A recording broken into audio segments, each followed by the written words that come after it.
కూటమి ప్రభుత్వం అధికారంకి వచ్చి ఆంధ్రప్రదేశ్లో దాదాపు 17 నెలల కాలం అవుతుంది. కూటమి ప్రభుత్వం వచ్చిన తర్వాత అమరావతిలో అభివృద్ధి ఎలా ఉంది? కూటమి ప్రభుత్వం ప్లస్ డబుల్ ఇంజిన్ సర్కార్ అనాలి, ఎందుకంటే ఎన్డీఏ గవర్నమెంట్ కూడా కాబట్టి. కూటమి నాయకులు కూడా పదే పదే చెప్తున్నారు మాది డబుల్ ఇంజిన్ సర్కార్. డబుల్ ఇంజిన్ సర్కార్ అంటారు కదా. సో డబుల్ ఇంజిన్ సర్కార్ వచ్చిన తర్వాత అమరావతిలో పరిస్థితి ఏంటి అని నన్ను అడిగేదానికన్నా మనం అమరావతి రైతులను కానీ ప్రశ్నిస్తే వాళ్ళు చెప్తారు ఏంటి వాళ్ళ పరిస్థితి అనేది. వాళ్ళు మొన్న కూడా ఏదో కొత్త జేఏసీ ఒకటి ఫామ్ చేసి మా పరిస్థితి అస్తవ్యస్తంగా ఉంది, మమ్మల్ని ఆదుకోండి మహాప్రభు. జగన్మోహన్ రెడ్డి గారు ఉన్న టైంలో వాళ్ళు ఒక రకమైన ఆవేదనకు లోనయ్యారు, ఒక రకమైన నిరసనలు తెలియజేయాల్సిన పరిస్థితి, ఒక రకమైన అది వేరే కాన్సెప్ట్. ఈరోజు ఇతను చంద్రబాబు నాయుడు గారు వచ్చిన తర్వాత పూర్తిగా అద్భుతాలు జరిగిపోతాయి, మాకు అద్భుతమైన మేలు జరిగిపోతుంది అని నమ్మకంతో వాళ్ళు ఆ రోజు రోడ్లకు ఎక్కి రోడ్ల మీద అంత ఎజిటేషన్స్ చేసిన తర్వాత ఇవాళ పరిస్థితి ఏమంటే ఇంచుమించుగా అదే పరిస్థితి. ఆ రోజు చెప్పారు విశాఖపట్నానికి తీసుకెళ్తానని, ఈరోజు చెప్పకుండానే అంతా విశాఖపట్నంలోనే చూస్తున్నాం. మన చంద్రబాబు నాయుడు గారిని చూసినా, లోకేష్ గారిని చూసినా మొత్తం ఎక్కడ కనపడతా ఉన్నారంటే విశాఖపట్నంలోనే కనపడతా ఉన్నారు. సో చెప్పి ఆయన తప్పు చేశాడా, చెప్పకుండా వీళ్ళకు ద్రోహం చేస్తున్నారా అనేది వాళ్ళ అమరావతి రైతులు అర్థం కాని ఒక డొలాయమాన స్థితిలో ఉన్నారు. So end of the day ఇది ఎప్పటికీ కంప్లీట్ అయ్యే ప్రాజెక్టు అనేది అర్థం కాని పరిస్థితి. దీని విషయంగా అంటే ఇదే గతంలో జగన్మోహన్ రెడ్డి గతంలో వైజాగ్ ఆర్థిక రాజధాని చేస్తానంటే అమరావతి ఏమవుతుంది, ఒక రాజధానికి దిక్కు లేదు, 3 రాజధానులు నువ్వు కడతావు అనేది ఎద్దేవిగా మాట్లాడారు. ఇవాళ ఇదే కూటమి ప్రభుత్వం ఏ కార్యక్రమం నిర్వహించినా, సమ్మిట్ నిర్వహించినా వైజాగ్లో పెట్టారు. దీన్ని ఎలా చూస్తారు?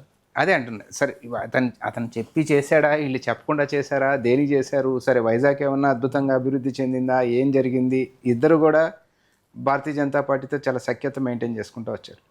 ఈ విషయమై ఎప్పుడైతే అమరావతిని రాజధానిగా సెలెక్ట్ చేశారో ఆ రోజు అప్పుడు పిసిసి ప్రెసిడెంట్గా ఉన్న రఘువీరారెడ్డి గారు చెప్పారు, మీరు ఎన్ని వేల ఎకరాలు తీసుకుంటే ఇది మనం కట్టడం సాధ్యపడే ప్రసక్తే కాదు, ఒక 5,000-6,000 ఎకరాలు తీసుకోండి, అది కూడా ఈ మంచి 3 పంటలు పండే భూమి, దీన్ని పాడు చేయొద్దు, యువతల మనకి మెట్ట ప్రాంతం ఉంది, ఇక్కడ తీసుకుందాం, ఇటు చెయ్యండి అని సజెషన్ రఘువీరారెడ్డి గారు చేసినా కూడా వీళ్ళు పెడచెవని పెట్టారు. పెడచెవని పెట్టి 50,000 ఎకరాలు అన్నారు. ఇప్పుడు మళ్ళీ ఇంకొక 40,000-50,000 ఎకరాలు అంటున్నారు. సెల్ఫ్ సస్టైన్డ్ క్యాపిటల్ అన్నారు. ఇవాళ వరల్డ్ బ్యాంక్ తాకట్టు పెట్టి రుణాలు తెస్తున్నాం అంటున్నారు. సెల్ఫ్ సస్టైనిటీకి వరల్డ్ బ్యాంక్ తాకట్టు పెట్టి డబ్బులు తెచ్చుకోవడానికి మేము డబుల్ ఇంజిన్ సర్కార్ అని చెప్తూ కేంద్ర ప్రభుత్వం ఏం చేసిందంటే అప్పు తెచ్చుకోవడానికి ఫెసిలిటేట్ చేసింది. సో అప్పు తెచ్చుకోవడానికి ఫెసిలిటేట్ చేయడంలో కూడా డబుల్ ఇంజిన్ సర్కారు అదొక ఘనత అని మనం ఆలోచిస్తే ఏ రకంగా ప్రజల్ని, ఆంధ్ర రాష్ట్ర ప్రజల్ని, మరీ ముఖ్యంగా అమరావతి రైతుల్ని మోసం చేస్తూ ఉన్నారు అనేది. వచ్చిన ఇన్వెస్ట్మెంట్ ఏదైనా కానీ ఒకవేళ అది ల్యాండ్ అయిందా లేదా తెలియదు, కానీ ఏదైనా విశాఖపట్నం వైజాగ్ ఏదైతే సమ్మిట్ లక్ష కోట్లు పెట్టుబడులు వచ్చినాయి, దాదాపు లక్షల కోట్లు చెప్తా ఉన్నారు. గత 14 నుంచి 19లో కూడా దాదాపుగా 10 లక్షల సంఖ్యలోనే ఆయన చెప్పడం జరిగింది. ఎంత గ్రౌండ్ అయింది, ఎంత ఎంప్లాయ్మెంట్ క్రియేట్ అయింది, ఇది కదా వైట్ పేపర్ ఇచ్చి వాళ్ళు మాట్లాడాల్సింది. ఎంఓయూలు ఏముంది, ఇప్పుడు నేను కూడా వెళ్ళి ఒక 10,000 కోట్లకి ఎందుకు ఎంఓఈ చేసుకుంటాను, నాకు కూడా ఒక ఇండస్ట్రీ ఉంది అంటే చేసుకోవచ్చు.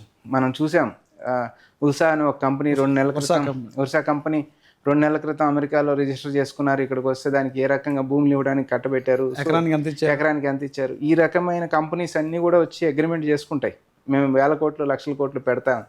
ఎంత గ్రౌండ్ అయిందని కదా మనం అక్కడ ఆలోచించుకోవాల్సింది. ఎన్ని లక్షల ఉద్యోగాలు ఆంధ్రప్రదేశ్ రాష్ట్ర యువతకు వచ్చిందని కదా మాట్లాడుకోవాల్సింది. ఆ విషయం, ఆ కాన్సెప్ట్ చూసినప్పుడు అటువంటిది ఏమీ ఇక్కడ కనపడట్లేదు. ఇంకొక విషయంలో కూడా ఇదే డబుల్ ఇంజిన్ సర్కార్. బహుశా లోకేష్ గారికి అవగాహన ఉండి మాట్లాడారో, అవగాహన లేక మాట్లాడారో నాకు తెలియదు, కానీ బీహార్ వెళ్ళి కూడా మాట్లాడడం జరిగింది, ప్రచారం చేశారు. సో బీహార్ వెళ్ళి మాట్లాడినప్పుడు 20 సంవత్సరాలుగా అక్కడ ఉంది డబుల్ ఇంజిన్ సర్కారే. 20 సంవత్సరాలుగా ఉన్నది ఎన్డీఏ ప్రభుత్వం, 11 సంవత్సరాలుగా ఉన్నది డబుల్ ఇంజిన్ సర్కార్.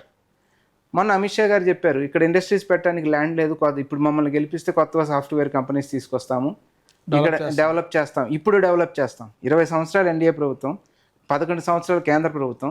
ఈ డబుల్ ఇంజిన్ సర్కార్ ఇప్పుడు అధికారం ఇది ఇస్తే మేము గెలిపిస్తే మేము దాన్ని డెవలప్ చేస్తామంటే అట్లే ఉంది ఆంధ్ర రాష్ట్ర పరిస్థితి కూడా. డబుల్ ఇంజిన్ సర్కార్ అనేది వాడటానికి బాగుంది తప్ప ఆయా రాష్ట్రాలకి వాళ్ళకి 1,25,000 కోట్లతో ఏమో వేలం పాట పాడారు, ₹1 ఇవ్వాల. మనకి పార్లమెంట్లో చేసిన చట్టాలు, దానికి అమలు కావాల్సినవి, ఖచ్చితంగా ఇవ్వాల్సినవి సాక్షాత్ వెంకటేశ్వర స్వామి సన్నిధిలో మోడీ గారు వాగ్దానం చేసినవి, అమరావతి రాజధాని శంకుస్థాపన సమయంలో వచ్చి లెటర్ అండ్ స్పిరిట్ అమలు చేస్తానని చెప్పాడండి. విభజన చట్టం ఏదైతే ఉందో చట్టంలో ఉన్న ప్రతి హామీని లెటర్ అండ్ స్పిరిట్ అమలు చేస్తాను అన్న తర్వాత బహుశా ఆంధ్ర రాష్ట్రంలో రాజకీయ పార్టీలు కాంగ్రెస్ మీద దుమ్మెత్తిపోయటానికి దాన్ని డైవర్ట్ చేసి విల్లు పెట్టారు షెల్లు పెట్టారని మాట్లాడతారు, కానీ లెటర్ అండ్ స్పిరిట్ అనే పదం వాడిన తర్వాత ఆ లెటర్ అండ్ స్పిరిట్ అన్నప్పుడు ఆ చట్టం ఎందుకు తయారు చేసాం? రాష్ట్రం అభివృద్ధి కోసం తయారు చేసాం. అదే ఆ స్పిరిట్తో అది పనిచేసి దానికి ఇవ్వాలి కదా.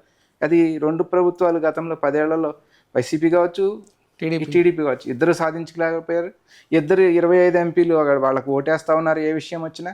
కేంద్రంలో నుంచి నరేంద్ర మోడీ ప్రభుత్వం ఇక్కడ నుంచి వీళ్ళ మద్దతు తీసుకుంటుంది తప్ప ఆంధ్ర రాష్ట్రానికి మనం చేస్తున్నది ఏమన్నా ఉందా? ఇగో ఈ ప్రాజెక్ట్ మీకు కంప్లీట్ చేసి ఇచ్చాం, అలానా ప్రాజెక్ట్ చెప్పమనండి. ఇప్పటి వరకు ఒక్క ప్రాజెక్ట్ లేదు. ఎందుకు మద్దతు ఇస్తున్నారు? ఎందుకు డబుల్ ఇంజిన్ సర్కారు? ఎందుకు కూటమి ప్రభుత్వం? ఇదే ఆంధ్రప్రదేశ్ ఎంపీల వల్లే వాళ్ళ కేంద్రం నిలబడింది పార్టీ. ప్రధానిగా ఉన్నారు, మోడీ ప్రధాని చేస్తున్నారంటే ఓన్లీ బీహార్తో పాటు ఎక్కువగా అధిక భాగం ఆంధ్రప్రదేశ్. ఎస్, డెఫినెట్గా. పైగా చంద్రబాబు నాయుడు గారు అత్యంత సీనియర్ లీడరు, ఎంతోమంది ప్రధానుల్ని రాష్ట్రపతుల్ని తన చేతుల మీదుగా చేసిన వ్యక్తి. ఇవాళ నరేంద్ర మోడీ దగ్గర 2 కాళ్ళ మీద నిలబడి గట్టిగా అడిగి మన రాష్ట్రానికి సాధించుకు రాలేని పరిస్థితిలో ఉన్నారంటే వీళ్ళ యొక్క బలహీనతలు వాళ్ళ చేతిలో ఏమున్నాయి అనేది ఇవాళ ఆంధ్ర రాష్ట్ర ప్రజలు చర్చించుకుంటా ఉన్నారు. ఎటువంటి చంద్రబాబు నాయుడు ఇవాళ ఈ స్థితికి దిగజారాడేంటి? రాని హిందీని నేర్చుకొని సభల్లో నరేంద్ర మోడీని పొగుడుతున్నాడు ఏంటి అనే చర్చ ఇవాళ ఆంధ్ర రాష్ట్ర ప్రజలు చర్చించుకుంటా ఉన్నారు కదా. సో తెలుగుదేశం పార్టీ ఒకప్పుడు ఎందుకు స్థాపించబడింది, ఇవాళ మీరు చేస్తున్న విషయం ఏంటి అన్నప్పుడు పూర్తిగా యూటర్న్ తీసుకున్నారు కదా. సరే, ఆంధ్రప్రదేశ్లో సంక్షేమ అభివృద్ధి 2 కళ్ళలాగా దూసుకుపోతుందంటారు. నిజంగా మీకు ఏమన్నా ఆంధ్రప్రదేశ్లో ఆ 2 కళ్ళలాగా దూసుకుపోయి కనబడుతుంది? అది బహుశా వాళ్ళ పార్టీ క్యాడర్కి చంద్రబాబు నాయుడు గారు కూర్చోబెట్టి ఎవరైతే వినేవాళ్ళు చంద్రబాబు నాయుడు అయితే చెప్పేవాళ్ళు చంద్రబాబు నాయుడు అయితే వినేవాళ్ళు తెలుగుదేశం కార్యకర్తలని వాళ్ళ వరకు ఏమన్నా కనపడుతుందేమో, కానీ ఈవెన్ జనసేన కార్యకర్తలకు కూడా కనపడట్లేదు అనుకుంటా నేను. కూటమిలో ఉన్న జనసేన కార్యకర్తలు, జనసేన నాయకులకు కూడా ఆ దూసుకుపోవడం అనేది కనపడట్లేదు అనుకుంటా. ఉదాహరణకి మీరు బాలరాజు గారు మాట్లాడిన ఎమ్మెల్యే మాట్లాడింది తీసుకుంటారా, బొలిశెట్టి శ్రీనివాస్ గారు మాట్లాడిన మాటలు తీసుకుంటారా, లేకపోతే వాళ్ళ కేడర్లో రాష్ట్ర వ్యాప్తంగా జరుగుతున్న తగాదాలు అల్లర్లు వాళ్ళు తీసుకుంటారా? మన యాజ్ ఎ మీడియా మీరు మాట్లాడడం కానీ, లేకపోతే ఒక పార్టీ రిప్రజెంటేటివ్ నేను మాట్లాడడం కానీ, వాళ్ళు మాట్లాడుతూనే సాక్ష్యాలుగా తీసుకున్నప్పుడు మనకి ఎక్కడ అది నిదర్శనం కనపడట్లేదు కదా. ఇక ప్రత్యేకంగా ఇంకొక వ్యక్తి వచ్చి దాన్ని కామెంట్ చేయాల్సిన అవసరం లేదు. దానికి సమాధానం చెప్పాల్సింది ముఖ్యమంత్రి గారు, ఉప ముఖ్యమంత్రి గారు. ఏది దూసుకెళ్తుంది, ఎందుకు దూసుకెళ్తుంది, బొలిశెట్టి శ్రీనివాస్ ఎందుకు అలా మాట్లాడుతున్నారు, బాలరాజు గారు ఎందుకు అలా మాట్లాడుతున్నారు, అది కదా వాళ్ళు సమాధానం చెప్పాలి. అంటే కాంగ్రెస్ పార్టీ ఏదైనా మాట్లాడినప్పుడల్లా ఒక ప్రధానమైన ఒక విమర్శ అయితే వస్తుంది. ఆంధ్రప్రదేశ్ మీద అంత ప్రేమ ఉంటే రాహుల్ గాంధీకి ఎందుకు పార్లమెంట్లో ఆంధ్రప్రదేశ్ సంబంధించిన హక్కుల గురించి ఎందుకు మాట్లాడనేది ఒక విమర్శిస్తారు. ఏం చెప్తారు మీరు? బహుశా వీళ్ళు అంటే మీడియా కాన్సన్ట్రేషన్ కాంగ్రెస్ పార్టీ మీద తక్కువగా, అంటే ఛానల్స్ వర్టికల్గా డివైడ్ అయిపోయినాయి ఆంధ్రప్రదేశ్లో. కొన్ని వాళ్ళయి, కొన్ని వీళ్ళయి. మమ్మల్ని చూపిస్తే ఎవరు ఓటు బ్యాంక్ తినేస్తామో అనే ఒక భయం కూడా ఉంది. సో అటువంటి కాంగ్రెస్ అంటే భయం వేస్తుంది. డెఫినెట్గా భయం ఉంది. నేను చెప్తాను.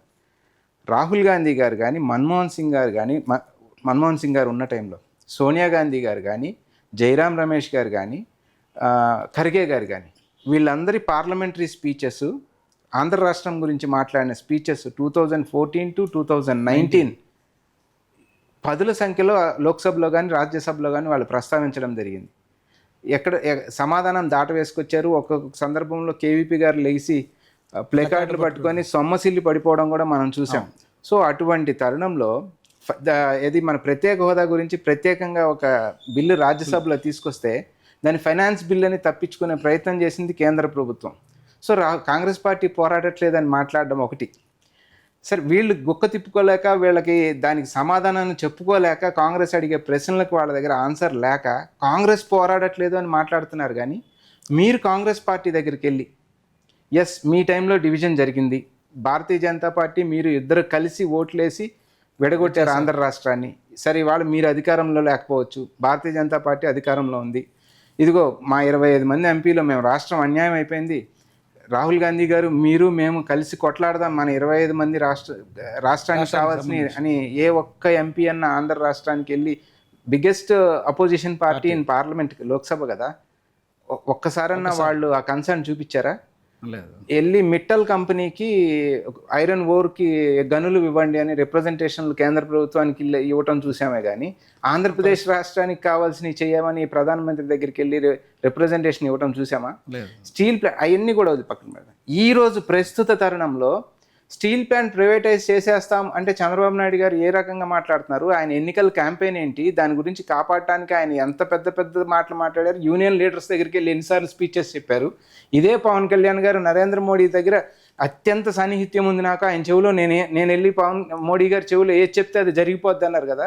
ఇవాళ మిట్టల్ స్టీల్ ప్లాంట్ మీద ఉన్న శ్రద్ధ వైజాగ్ స్టీల్ ప్లాంట్ మీద ఎందుకు లేదు వీళ్ళకి? ప్రభుత్వ రంగ సంస్థ అది కనుక నిలబడితే అనేక మంది బీసీ ఎస్సీ ఎస్టీలకి రిజర్వేషన్తో కూడిన ఉద్యోగాలు వస్తాయి.